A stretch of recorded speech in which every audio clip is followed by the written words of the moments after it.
अब बात करते हैं थर्ड वर्ल्ड वॉर की आहट की। ईरान में अल्लाह के कहर का वास्ता दिया जा रहा है। इजराइल को नेस्तनाबूद करने की कस्में खाई जा रही हैं। वहीं इजराइल बड़े युद्ध की तैयारी कर रहा है और अमेरिका ईरान को चेता रहा है कि इजराइल पर हमले का मतलब है दुनिया में फिर प्रलय होगा। ये रिपोर्ट देखिए।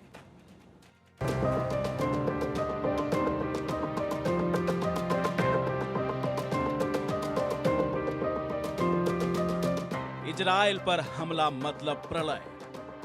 ईरान की बस एक गलती फिर दुनिया तबाह। मंडरा रहा थर्ड वर्ल्ड वॉर, दहशत में दुनिया। ईरान में अल्लाह के कहर का वास्ता दिया जा रहा है। इजराइल को नेस्तनाबूद करने की कस्में खाई जा रही है। लेकिन अमेरिका ने कहा इजराइल पर हमला का मतलब है दुनिया में प्रलय होगा। ईरान में हमास चीफ इस्माइल हानिया की मौत हो गई थी। ईरान का आरोप है कि हानिया की मौत में इजराइल का हाथ है। ईरान ने इसका बदला लेने की बात कही थी। वहीं अमेरिकी अधिकारी ने कहा इजराइल पर ईरान अगर हमला करता है तो बड़ा प्रलय होगा। इसके विनाशकारी नतीजे होंगे और ये गाजा सीज फायर को भी पटरी से उतार देगा। लेकिन दावा किया जा रहा है कि ईरान नतीजों को दरकिनार कर रहा है और बड़े लेवल पर हमले की तैयारी कर रहा है। जैसे एटमी हथियारों की नुमाइश कर रहा है, मिसाइलों की जांच परख में लगा है, रात में सेना का युद्ध अभ्यास चल रहा है, इजराइल के हमलों से बचने की बड़ी तैयारी कर रहा है। अमेरिका के कुछ अफसरों के हवाले से सामने आई एक रिपोर्ट में कहा गया है कि ईरानी फौज को मिसाइल लॉन्चर ले जाते और सैन्य अभ्यास करते देखा गया है। उसे ईरान की इजराइल पर हमले की तैयारी की तरह देखा जा रहा है। अमेरिका अपने ठिकानों या सहयोगियों पर किसी भी लक्ष्य का जवाब देने के लिए एक कैरियर स्ट्राइक ग्रुप, युद्धपोत और एक लड़ाकू स्क्वाड्रन पश्चिम एशिया में भेज रहा है। ईरान इजराइल युद्ध का मतलब होगा तीसरा विश्व युद्ध तय है। खत्म हो जाएगी दुनिया। महाशक्तियों में फिर भीषण जंग होगी। ईरान इजराइल युद्ध की आशंका से दुनिया सहम उठी है। ईरान हमले की पूरी तैयारी में है, लेकिन डर भी रहा है। वहीं दूसरी तरफ वो बड़े हमले की तैयारी भी कर रहा है। ऐसा लग रहा है जैसे दुनिया के खात्मे की तारीख अब तय है, क्योंकि थर्ड वर्ल्ड वॉर बस होने ही वाला है। इजराइल पर ईरान का होगा हमला। चारों तरफ से घेर कर सकता है हमला। वहीं इजराइल तो ईरान से भी ज्यादा घातक है। इजराइल पर हमले का मतलब होगा अमेरिका को नाराज करना। वहीं ईरान पर भी हमले का मतलब होगा रूस और चीन को नाराज करना। ईरान की एक गलती और दुनिया जंग में जल उठेगी। इजराइल किसी भी हमले का मुंहतोड़ जवाब देगा। अमेरिका और यूरोप के साथ ही ईरान को तबाह करेगा। वहीं रूस और चीन भी अमेरिका और यूरोप को सबक सिखाने को बेताब है। ईरान के कंधे पर बैठकर युद्ध को महाविनाशक बना देगा। ईरान के साथ रूस और चीन, इजराइल के साथ अमेरिका, यूरोप, मिडिल ईस्ट की जंग से दुनिया जलेगी। थर्ड वर्ल्ड वॉर से दुनिया हो जाएगी खत्म। हालात जो बन रहे हैं वो खतरनाक हैं। महाशक्तियों की भिड़ंत से एटमी वॉर तय है।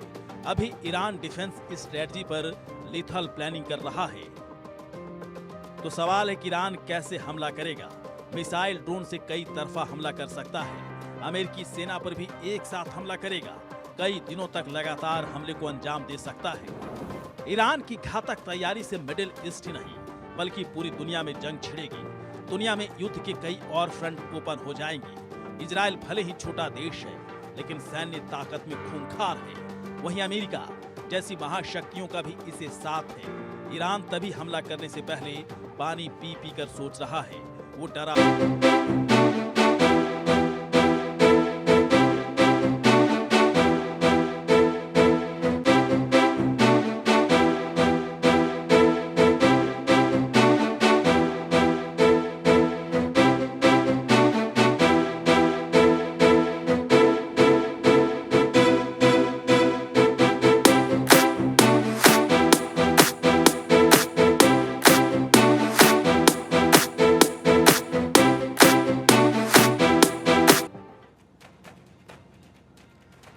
तो ईरान की बस एक गलती और फिर से दुनिया क्या वाकई तबाह, जो लगातार ईरान की तरफ से ये कोशिशें की जा रही हैं कि इजराइल पर हमला किया जाए, क्या वाकई ये कोशिशें हैं या फिर किसी हमले को लेकर ईरान जो है वो तैयारी कर रहा है या सिर्फ और सिर्फ ये धमकी है? इस पर चर्चा करने के लिए खास मेहमान हमारे साथ बने हुए हैं major general retired PK Sehgal, defence expert, साथ ही हमारे साथ Sanjeev Srivastava, foreign affair expert भी हैं। संजीव जी, आपसे शुरू करना चाहूँगी और समझना चाहूँगी, क्योंकि जिस तरह की कोशिशें और जिस तरह की खबरें सामने आ रही है, कहा जा रहा है कि ईरान की सेना जो है वो रातों रात अभ्यास कर रही है और बॉर्डर्स पर तैनाती की जा रही है हथियारों की। क्या वाकई किसी हमले की तैयारी ईरान कर रहा है या फिर ये सिर्फ और सिर्फ दिखावा मात्र, धमकी मात्र है? देखिए, ईरान वर्तमान समय में निसंदेह तैयारियां कर रहा है, लेकिन ईरान की ये जो रिटेलिएटरी स्ट्राइक होगी, ये मेरे असेसमेंट के मुताबिक लिमिटेड स्ट्राइक होगी। ईरान इजराइल के विरुद्ध कोई फुल फ्लेजेड वॉर में नहीं जाएगा, क्योंकि यदि ईरान ने ऐसा कोई दुस्साहस किया तो इसकी बहुत बड़ी कीमत ईरान को चुकानी पड़ेगी, इसमें कोई दो राय नहीं है। ईरान का यदि हमला, कोई डायरेक्ट हमला, कोई बड़ा ईरान ने युद्ध अगर घोषित कर दिया तो इजराइल उसका मैसिव रिटेलिएशन करेगा। और एक बात और भी स्पष्ट है कि ईरान ने यदि कोई इजराइल के विरुद्ध युद्ध घोषित कर दिया, फुल फ्लेजेड वॉर में अगर वो गया, तो यूनाइटेड स्टेट्स ऑफ अमेरिका भी खुल करके मैदान में सामने आ जाएगा। और ईरान के जो वाइटल इंस्टॉलेशंस हैं, जिसमें कि ईरान के जो न्यूक्लियर इंस्टॉलेशंस हैं, वो एक हमले की बड़ी जद में आएंगे और ईरान को जाहिर है कि उसके अन्य एसेट्स भी उसके हमले की जद में आएंगे। तो इसमें ईरान को इसकी बहुत ही बड़ी कीमत चुकानी पड़ेगी। और इसी वजह से मेरे असेसमेंट के मुताबिक ईरान कोई इजराइल के विरुद्ध फुल फ्लेजेड वॉर की घोषणा नहीं करेगा, लेकिन जो कि ईरान की हार्ट ऑफ द सिटी में जाकर के ईरान की राजधानी तेहरान में इतना बड़ा ऑपरेशन किया गया, जिसमें कि ईरान के एक प्रॉक्सी हमास के चीफ की हत्या जिस तरीके से हुई है, हालांकि इजराइल ने इसकी जिम्मेदारी नहीं ली है, लेकिन ये बिल्कुल स्पष्ट है कि इजराइल के खुफिया एजेंसीज ने यह ऑपरेशन कंडक्ट किया था और ईरान उसको रिस्पॉन्ड अवश्य करेगा।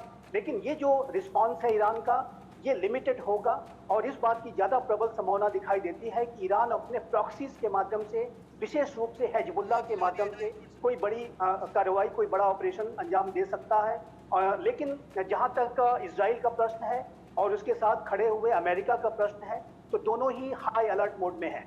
इजराइल और यूनाइटेड स्टेट्स ऑफ अमेरिका अपनी पूरी मिलिट्री माइट के साथ ये किसी भी तरीके के हमले को रिस्पॉन्ड करने के लिए तैयार हैं। और एक बात बिल्कुल स्पष्ट है कि यदि इजराइल के ऊपर कोई बड़ा हमला, या तो चाहे वो ईरान हो, चाहे उसके प्रॉक्सीज हो, यदि करते हैं तो इजराइल उससे मैसिव तरीके से रिस्पॉन्स करेगा। और हिजबुल्लाह का हमला, यदि कोई बड़ा हमला हो जाता है तो हिजबुल्लाह का भी इजराइल वही हश्र कर सकता है जो कि हमास का उसने किया है।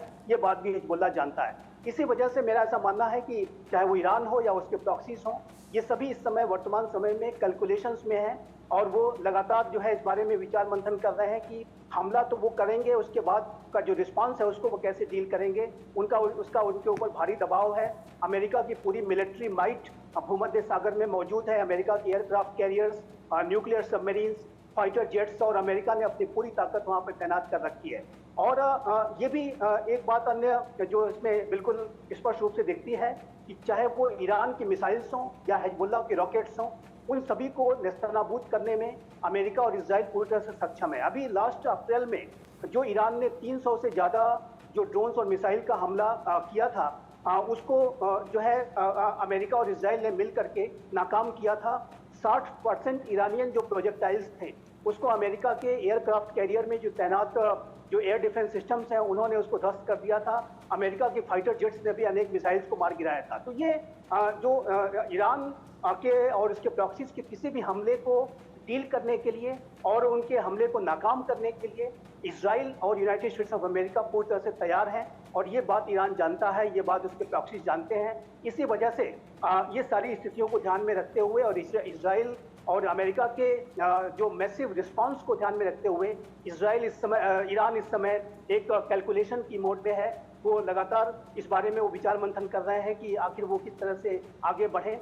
लेकिन ईरान अपनी जनता को भी दिखाने के लिए और अंतर्राष्ट्रीय समुदाय को भी दिखाने के लिए कि वो कमजोर नहीं है, वो कुछ रिस्पांस अवश्य सकता ठीक है। है। और इस संदर्भ में पीके पीके सहगल जी, जिन बातों का जिक्र संजीव जी कर रहे हैं कि सिर्फ और सिर्फ अपने अंतर्राष्ट्रीय सहयोगियों को ये दिखाने के लिए कि हम भी हमला कर सकते हैं, क्या हमला ये सिर्फ इसलिए होगा ईरान की तरफ से और तैयारियां इसलिए हो रही हैं, और साथ ही वो कह रहे हैं कि उतना बड़ा हमला करने की कोशिश नहीं होगी जिसका हम जिक्र कर रहे हैं, जिस तरह की खबरें आ रही हैं, हमला बहुत नॉर्मल होगा। और दूसरा ये कि फिर इजराइल की तरफ से भी तो रिटेलिएट होगा और उससे कैसे निपटा जाए इसको लेकर भी प्लानिंग कहीं ना कहीं ईरान कर रहा होगा।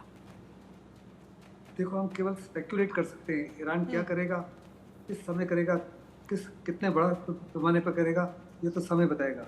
लेकिन ईरान के जो अली खमेनी है, उन्होंने 72 आवर्स पहले कहा कि अगर ईरान कार्रवाई नहीं करता तो उनको डिवाइन राथ का सामना करना पड़ेगा।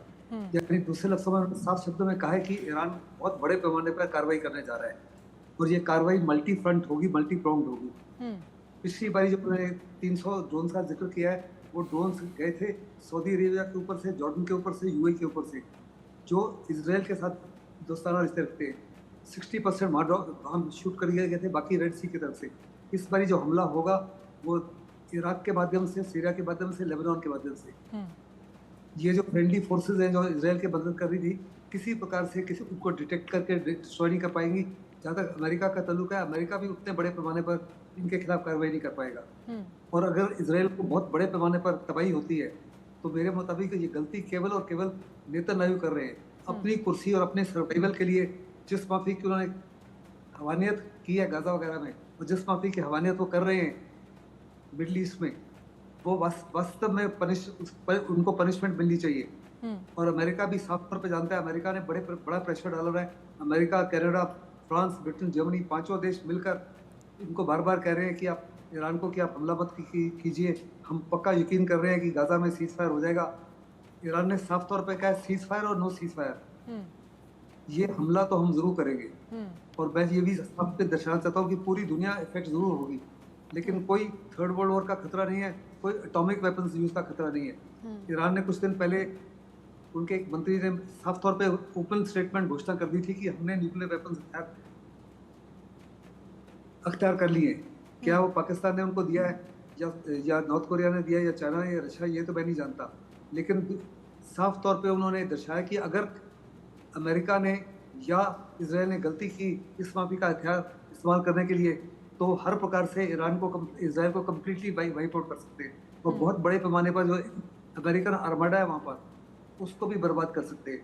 जहाँ तक अमेरिका का ताल्लुक है, अमेरिका जो किसी प्रकार से एक भी सैनिक को ग्राउंड पर नहीं उतारेगी, क्योंकि वो खास करके इलेक्शन नवंबर में एक भी बॉडी बैग एक्सेप्ट करने के लिए उनके लोग तैयार नहीं है। ऐसे में केवल और केवल हवाई हमले और मिसाइल हमले होंगे, जिसके लिए हर प्रकार की तैयारी ईरान कर रहा है। एक बार ईरान की तरफ से पूरी तैयारी जब हो जाएगी तो यकीनन ईरान हमला करेगा। अमेरिकन इंटेलिजेंस साफ तौर पे कह रही है कि विद इन द नेक्स्ट 24 और 48 आवर्स या इस हफ्ते में हमला हो सकता है।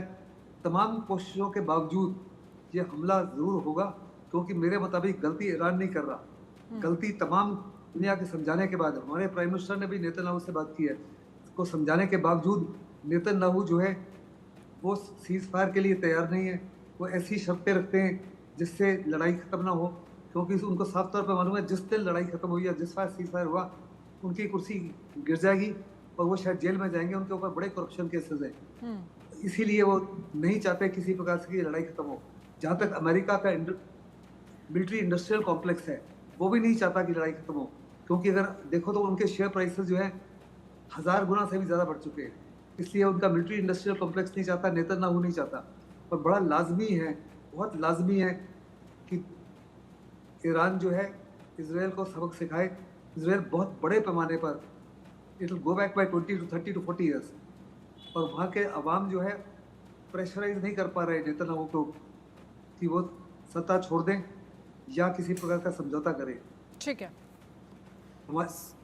जी संजीव जी, क्या वाकई बेंजामिन नेतन्याहू की कुर्सी को कुर्सी को किसी तरह का खतरा है? क्योंकि अगर सीजफायर होता है तो फिर जिस तरह का जिक्र पीके सहगल जी कर रहे हैं कि उन्हें अपनी कुर्सी जो है वो छोड़नी पड़ेगी और इस बात का डर है बेंजामिन नेतन्याहू को। दूसरी तरफ हम चुनाव देख रहे हैं, अमेरिका में चुनाव है और ऐसे में लगातार सपोर्ट जो है वो इजराइल को अमेरिका कर रहा है। अगर ये ईरान की तरफ से हमला होता है, फिर इजराइल ईरान पर अगर हमला करता है, तो किस तरह का और क्या असर इस चुनाव में पड़ता हुआ नजर आएगा? और क्या चुनाव को देखते हुए अमेरिका भी कुछ ये कह सकते हैं कि अपने सपोर्ट में हिला हवाली कर सकता है या सपोर्ट कम हो सकता है इजराइल को? जो हम देख रहे हैं पिछले वक्त से लगातार यूक्रेन और इजराइल को सपोर्ट लगातार अमेरिका का मिल रहा है। जी देखिए, जहां तक प्रधानमंत्री नेतन्याहू का प्रश्न है तो ये बिल्कुल स्पष्ट है कि उनका जो आगे आने वाला राजनीतिक भविष्य है वो इजराइल और हमास के युद्ध के ऊपर आधारित है। और हमास का अभी तक वो पूरी तरह से खात्मा नहीं कर पाए हैं। 10 महीने से भी ज्यादा का ये युद्ध है, लेकिन अभी तक ये हमास कहीं ना कहीं बचा हुआ है, चाहे वो राफा में हो, चाहे वो उसके आतंकी जो टनल्स वगैरह में कहीं छुपे हुए हों, या सिनवर का अभी भी कोई जो है पता नहीं चल सका है, वो अभी भी अलाइव है और हमास का वो नया चीफ भी बन गया है। तो ऐसे में ये युद्ध हमास का जो है अभी भी जारी है। और इजराइल के ऊपर जितना बड़ा हमला हमास ने किया था, ऐसे में जो नेतन्याहू का जो संकल्प था कि वो पूरे हमास को समाप्त करेंगे, वो संकल्प अभी तक वो पूरा नहीं कर पाए हैं। यदि वो अपने संकल्प को पूरा नहीं कर पाते हैं तो यह आप निसंदेह जान लीजिए कि आने वाले भविष्य में उनका जो कोई स्थान वहां की राजनीति में नहीं बचेगा। ये बात बहुत स्पष्ट है।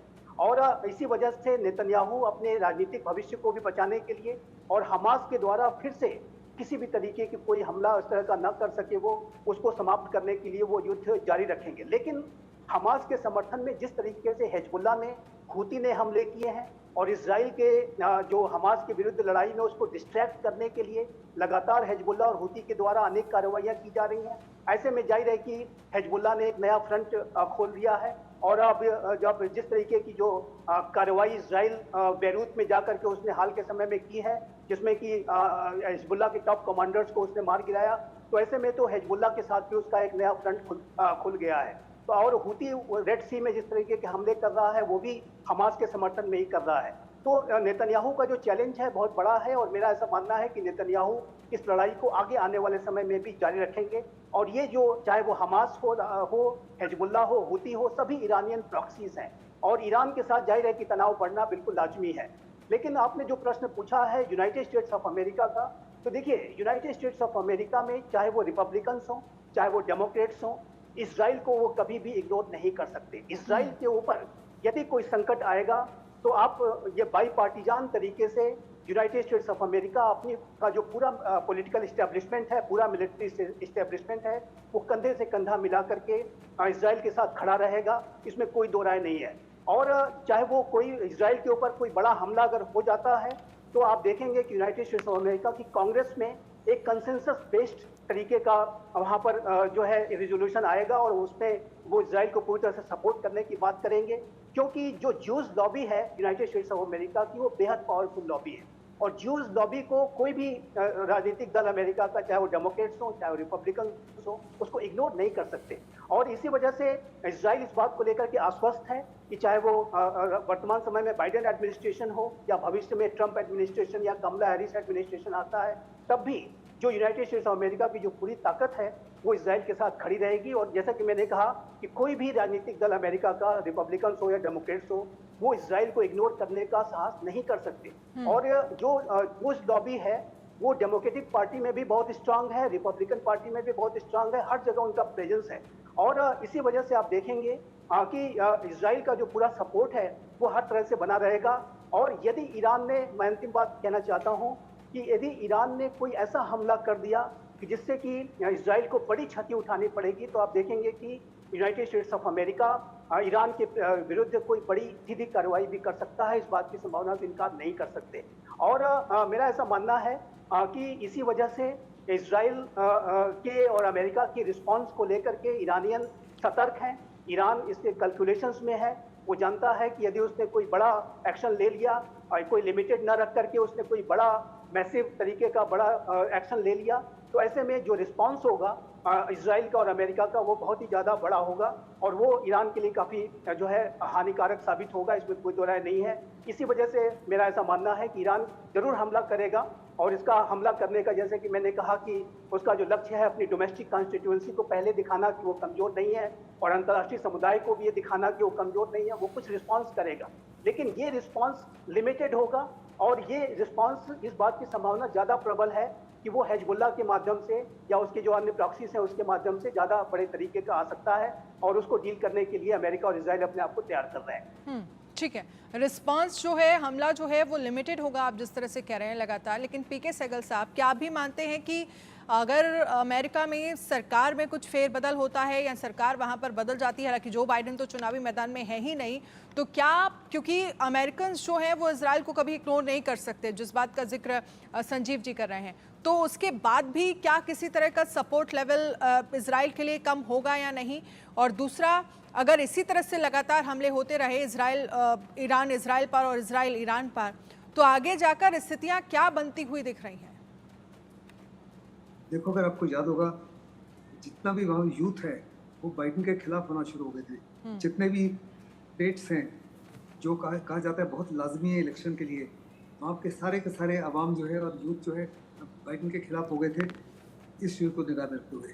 और अभी जब लेटेस्ट ये नेतन्याहू जब अमेरिका में गए थे उस समय बड़े साफ शब्दों में कमला हैरिस ने उनको कहा कि हम चाहते हैं कि आप ये युद्ध विराम कीजिए, सीजफायर कीजिए, और अगर आपकी तरफ से इसी माफी के हमले होते रहे और इसी माफी की कार्रवाई होती रही तो उसने she use a very strong language कि I will not remain silent. यानी दूसरे लफ्ज़ों में साफ तौर पे दर्शाया गया कि अमेरिका का सपोर्ट जो है कम हो सकता है, क्योंकि America he I will blame ये जो कार्रवाई जिस माफी को नेतन्याहू कर रहे हैं इसके पीछे नेतन्याहू एक हवानियत कर रहे हैं, बड़े शैतान वो हैं, और दूसरा बड़ा शैतान अमेरिका है। अगर अमेरिका उनको उतने वेपन्स नहीं दे, अभी कुछ दिन पहले उन्होंने कहा, पहले हमने कहा कि $3.5 बिलियन के देंगे, अभी जब ये उनको साफ तौर पर नजर आया कि ईरान हमला कर सकता है तो कह रहे हैं $20 बिलियन की और एड देंगे मिलिट्री एड। ठीक है, ठीक है पीके सहगल सर, कमी इस समय, ठीक है, बोलिए सर। संजीव ने हिजबुल्लाह की बात की थी। 2006 में हिजबुल्लाह और इजराइल के बीच में मुकाबला हुआ था, उस समय हिजबुल्लाह जो है हेल्ड इट्स ओन। आज का हिजबुल्लाह कम से कम 100 गुना ज्यादा पावरफुल है और इजराइल साफ तौर पे जानता है कि आज का हिजबुल्लाह जो है बहुत ज्यादा पावरफुल है, बहुत ज्यादा उसको नुकसान पहुंचा सकता है और किसी भी हालत में हिजबुल्लाह को डिस्ट्रॉय नहीं कर सकता। हमास को नहीं डिस्ट्रॉय कर सकता तो हिजबुल्लाह तो उससे 100 गुना ज्यादा पावरफुल है। कोई सवाल ही नहीं उठता कि हिजबुल्लाह को डिस्ट्रॉय कर सके। बहुत बहुत शुक्रिया सर हमारे साथ जुड़ने के लिए। संजीव जी, आपका भी बहुत बहुत शुक्रिया इस चर्चा में शामिल होने के लिए। एक छोटे से ब्रेक के लिए रुकेंगे, ब्रेक के उस पार इंडिया न्यूज़ पर खबरों का सिलसिला लगातार जारी है, आप बने रहिए इंडिया न्यूज़।